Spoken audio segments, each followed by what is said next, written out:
الحمد لله الذي نحمده ونستعينه ونستغفره ونؤمن به ونتوكل عليه ونعوذ بالله من شرور انفسنا ومن سيئات اعمالنا من يهده الله فلا مضل له ومن يضلل فلا هادي له ونشهد ان لا اله الا الله ونشهد ان محمدا عبده ورسوله اما بعد فاعوذ بالله من الشيطان الرجيم بسم الله الرحمن الرحيم وقل رب زدني علما صدق الله مولانا العلي العظيم وصدق رسوله النبي الامين المتين الكريم ونحن على ذلك لمن الشاهدين والشاكرين والحمد لله رب العالمين. حضرات آئیے سب سے پہلے انتہائی خلوص اور محبت کے ساتھ گنبد خضرا کی جانب مجھے کر بھیک دینے والے آقا و داتا دائی حلیمہ کے گود کے تالے حضرت آمینہ کے راج جلارے حضرت اللہ کے ذکر پاڑے یعنی حضرت احمد مجتبہ محمد مصطفیٰ صلی اللہ تعالیٰ علیہ وسلم کی پاک بارگاہ میں درود شریف کا نذرانہ عقیدت عرض کری پری باز بلند اللہم صلی اللہ علیہ وسلم محمد صلی اللہ علیہ وسلم صلی اللہ علیہ وسلم. حضرات آج میں آپ لوگ کے سامنے علم اور علماء کے تعلق سے کچھ گفتگو کرنا چاہتا ہوں کہ اللہ تبارک تعالیٰ نے علم کے بے پناہ فضیلت عطا فرمایا ہے. ارشاد خداوندی ہے وقل رب زدنی علما یعنی اے میرے محبوب آپ مجھ سے ذاتی علم طلب کریں یعنی آپ مجھ سے عرض کریں کہ اے میرے مولا میرے علم میں اضافہ عطا فرما اے میرے مولا میرے علم میں برکت عطا فرما. فرمان خدا سے پتہ چلا معلوم یہ ہوا کہ بارگاہ رب الجلال میں علم کا کتنا اونچا مقام ہے کہ خود پروردگار عالم اپنے حبیب سے کہتا ہے وقل رب زدنی علما یعنی اے میرے محبوب آپ مجھ سے ذاتی علم طلب کریں. علامہ ابن حجر اسقلانی رحمۃ اللہ علیہ فتح الباری شرح بخاری جلد اول میں بیان فرماتے ہیں اس آیت کریمہ سے علم کی رفعت اور فضیلت کا واضح طور پر ثابت ہو جاتی ہے. اللہ تبارک تعالیٰ نے اپنے حبیب کو علم کے علاوہ دوسری چیز طلب کرنے کا حکم نہیں فرمایا یعنی اپنے حبیب کو علم کے علاوہ دوسری چیز طلب کرنے کا حکم نہیں فرمایا. اس آیت مقدسہ سے پتہ چلا معلوم یہ ہوا کہ بارگاہ رب الجلال میں علم کا کتنا اونچا مقام ہے. بارگاہ رب الجلال میں علم کی کتنی بڑی دولت ہے. بارگاہ رب الجلال میں علم کی کتنی بڑی مقام ہے. بارگاہ رب الجلال میں علم کا کتنا ایسا کتنی دولت ہے جس کا دنیا مافیہ میں کوئی جواب نہیں ہے جس کا دنیا مافیہ میں کوئی مثال نہیں ہے. اس کی فضیلت اور عظمت واضح طور پر ثابت ہو جاتی ہے. اللہ تعالیٰ نے قرآن کے مختلف صورتوں میں علم کی فیض اور برکات اور بلندی کا ذکر فرمایا. ارشاد فرمایا انما یخشی اللہ من عباد العلماء یعنی اللہ کے بندوں میں وہی ڈرتا ہے جو اللہ کے بندوں میں اللہ تعالیٰ سے وہی ڈرتا ہے جو علم والا ہوتا ہے. ارشاد فرمایا یرفع اللہ الذین آمنوا منکم والذین اوتوا العلم درجات یعنی اللہ تعالیٰ تمہارے ایمان لانے والے اور ان کے جن کو علم دیا گیا ان کے درجات کو بلند فرمائے گا. ارشاد فرمایا قل هل يستوي الذين يعلمون لا يعلمون کیا عالم اور جاہل برابر ہو سکتے ہیں؟ نہیں ہرگز نہیں ہو سکتے. پھر آقا صلی اللہ تعالیٰ علیہ وسلم علماء کی شان میں یہ بیان فرماتا ہے العلماء وارث الانبیاء کہ علماء انبیاء کرام کے وارث ہیں. ارشاد فرماتے ہیں علماء امتی کے انبیاء بنی اسرائیل کہ میرے امت کے علماء بنی اسرائیل کے نبیوں کی طرح ہے. ارشاد فرماتے ہیں من زار عالما فکأنما زارنی جس نے کسی عالم کی زیارت کی گویا کہ میری زیارت کی. ارشاد فرماتے ہیں من صافا عالما فکأنما صافانی جس نے کسی عالم کے ساتھ مصافحہ کیا گویا کہ میرے ساتھ مصافحہ کیا. ارشاد فرماتے ہیں من جلس عالما فکأنما جلسنی جس نے کسی عالم کے مجلس میں بیٹھا گویا کہ میرے مجلس میں بیٹھا. ارشاد فرماتے ہیں من جلسنی فجلسہ اللہ یوم القیامۃ من الجنت اور جو میرے مجلس میں بیٹھا اللہ تعالیٰ قیامت کے دن جنت میں بٹھائے گا. ارشاد فرماتا ہے کہ العلم خلیف العبادت کہ علم عبادت سے زیادہ بہتر ہے. ارشاد فرماتا ہے فقر واحد اشد علی الشیطان علم من العابد ایک عالم شیطان پر 1000 عابد سے زیادہ بہتر ہے. ارشاد فرماتے ہیں حاصل کرنا رات بھر کی عبادت سے زیادہ بہتر ہے. ارشاد فرماتے ہیں لکل طریق بطریق جنت العلم کہ ہر شے کا ایک راستہ ہے اور جنت کا راستہ علم ہے. حضرات گرامی اللہ تبارک تعالیٰ قرآن کریم میں ارشاد فرماتا ہے اور نبی کریم احادیث کریمہ میں علماء کرام کے شان میں ارشاد فرماتے ہیں لیکن آج کل لوگ علماء کی برکت کو نہیں سمجھ پاتے ہیں، آج کل لوگ علماء کی فضیلت کو نہیں سمجھ پاتے ہیں، آج کل لوگ علماء کی کتنا اچھا مقام ہے نہیں سمجھ پاتے ہیں۔ حضرات گرامی، علماء کا کتنا اچھا مقام ہے کہ ایک مرتبہ کہ حضرت کیسر بن قیس رضی اللہ عنہ روایت کرتے ہیں، وہ کہتے ہیں کہ میں حضرت معاویہ رضی اللہ عنہ کے پاس مسجد نبوی میں بیٹھا ہوا تھا، ایک شخص آیا اور کہنے لگا کہ حضرت معاویہ میں آپ سے ایک حدیث کے لیے حاضر ہوا ہوں۔ حضرت معاویہ کہنے لگتا ہے کہ اے شخص، میں نے حضرت صلی اللہ علیہ وسلم سے کہتے ہوئے سنا ہے، حضرت صلی اللہ علیہ وسلم ارشاد فرماتے ہیں کہ جو شخص علم دین حاصل کرنے کے لیے کسی راستے پر چلتا ہے، اللہ تعالیٰ اس کو بہشت کے راستے میں کسی راستے پر چلائے گا۔ اس کا ارشاد فرماتے ہیں کہ جو شخص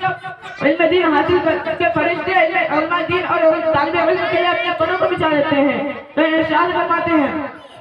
کہ اے شخص، حضور صلی اللہ علیہ وسلم کا ارشاد فرماتے ہیں کہ جو شخص کا ارشاد فرماتے ہیں وہ علماء دین کی فضیلت ایسی ہے جیسے کہ 24 چاند کی فضیلت تمام ستاروں پر۔ پھر کہتے ہیں کہ اے شخص، حضور صلی اللہ علیہ وسلم یہ بھی ارشاد فرماتے ہیں کہ علماء دین کے لیے زمین و آسمان، چاند و سورج، تمام چیزیں ان کے لیے بخشش کی طلب کرتی ہے، یہاں تک کہ فرشتے اپنے پانی میں اور چیٹیاں اپنے سوراخ میں علماء دین کی بخشش کی طلب کرتی ہے۔ ایک سوال پیدا ہوتا ہے کہ مچھلیاں پانی میں اور چیٹیاں سوراخ میں علماء دین کے لیے بخشش کی طلب کرتی ہے۔ حضرات گرامی، مچھلیاں کہتی ہے کہ میرے جو میں جیون جیتا ہوں، میری زندگی جو ہے وہ علماء دین کی برکت سے ہے، مجھے جو رزق ملتا ہے وہ علماء دین کی برکت سے ہے۔ حضرات گرامی، علماء دین کی کتنا اچھا مقام ہے، مچھلیاں بھی ان کے لیے بخشش کی طلب کرتی ہے۔ حضرات، لیکن آج کل لوگ علماء دین کی فضیلت کو نہیں سمجھ پاتے ہیں۔ حضرات گرامی، کہ ہر روز سطح سمندر پر ابلیس کا تخت بچھتا ہے، تمام شیاطین ابلیس کے ارد جمع ہو جاتے ہیں اور اپنے کارناموں کو عرض کرنے لگتے ہیں۔ کوئی کہتا ہے کہ میں نے فلاں کو شراب پلا دیا، کوئی کہتا ہے میں نے فلاں کو زنا کرا دیا، کوئی کہتا ہے میں نے فلاں کو فلاں سے لڑا دیا، کوئی کہتا ہے میں نے فلاں کو سوری کھلا دیا، کوئی کہتا ہے میں نے فلاں کو جھگڑا دلا دیا، کوئی کہتا ہے کہ میں نے میاں بیوی کے درمیان اتفاق کو ڈال دیا، کوئی کہتا ہے میں نے فلاں کو روزہ رکھنے سے روک دیا، کوئی کہتا ہے میں نے فلاں کو نماز پڑھنے سے روک دیا، اور ابلیس لیوان خوش میں ہوتا ہے۔ آخر ایک شیطان کہتا ہے کہ ایک سردار، میں نے ایک طالب علم کو مدرسہ جانے سے روک دیا۔ ابلیس لیوان اچھل پڑتا ہے، کود پڑتا ہے، اتنا خوشیاں مناتا ہے کہ کچھ حال ہی نہیں ہے۔ وہ تمام شیاطین سے کہتا ہے کہ اے شیاطین، دیکھ میرے نزدیک علماء دین سے روکنا زنا کرانے سے بہتر ہے، میرے نزدیک علم دین حاصل کرنے سے روکنا شراب پلانے سے بہتر ہے، میرے نزدیک علم دین حاصل کرانے سے روکنا زنا کرانے سے بہتر ہے، میرے نزدیک علم دین حاصل کرانے سے روکنا جھوٹ بولنے سے بہتر ہے، میرے نزدیک علم دین حاصل کرانے سے روکنا غیبت کرانے سے بہتر ہے۔ تمام شیاطین مایوس ہو جاتے ہیں، وہ کہنے لگتا ہے اے سردار، میں نے تو فلاں کو شراب پلا دیا، یہ بس ایک طالب علم کو مدرسہ جانے سے ہی روک دیا، لیکن آپ ان کو شاباشی کیوں دے رہے ہیں؟ ابلیس لیوان کہتا ہے کہ اے میرے چیلو، کہ اگر اس کے پاس علم دین نہ ہوتا تو شراب نہیں پیتا، اس کے پاس اگر اس کے پاس علم دین ہوتا تو شراب نہیں پیتا، اگر اس کے پاس علم دین ہوتا تو یہ زنا نہیں کرتا، اگر اس کے پاس علم دین ہوتا تو یہ جھوٹ نہیں بولتا، اگر اس کے پاس علم دین ہوتا تو یہ غیبت نہیں کرتا، اگر اس کے پاس علم دین ہوتا تو یہ جھگڑا نہیں کرتا۔ اے میرے شاگردو، یہ شراب پیا اس نے کہ اس کے پاس علم دین نہ تھا، یہ زنا کیا اس نے کہ اس کے پاس علم دین نہ تھا، یہ جھوٹ بولا اس نے کہ اس کے پاس علم دین نہ تھا، یہ چغلی کی اس نے کہ اس کے پاس علم دین نہ تھا۔ پھر تمام شاگرد مائنڈ رہتے ہیں۔ پھر ابلیس لیوان کہتا ہے کہ اے میرے شاگردو، تم مجھے اس جگہ لے چلو جہاں تک ایک عبادت گزار ہو لیکن وہاں وہ عالم دین نہ ہو۔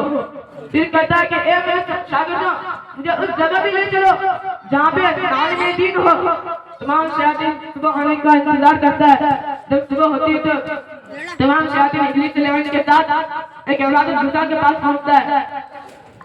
پھر وہ ابلیس لیوان انسان کے شکل میں عبادت گزار کے پاس آتا ہے اور اس سے کہنے لگتا ہے کہ اے عابد، میں آپ سے ایک سوال کرنا چاہتا ہوں۔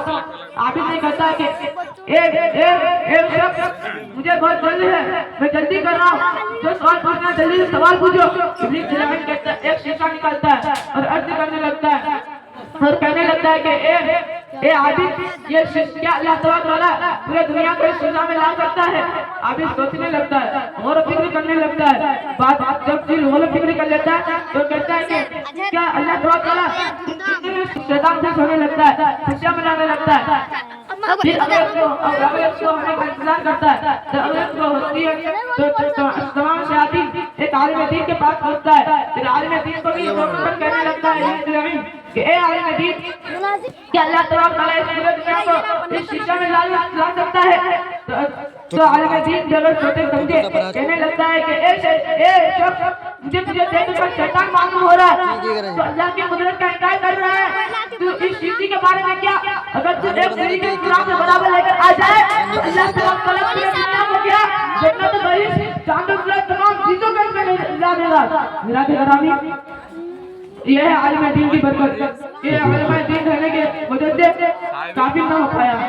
اس لیے میں کہنا چاہتا ہوں کہ آپ اپنے بچے کو پہلے اسکول میں بھیجیں، اپنے بچے کو پہلے اسکول بھیجیں۔ آج کل لوگ اپنے بچے کو پہلے اسکول بھیجتے ہیں اور کہتے ہیں کہ جا نماز پڑھنا اور قرآن پڑھنا۔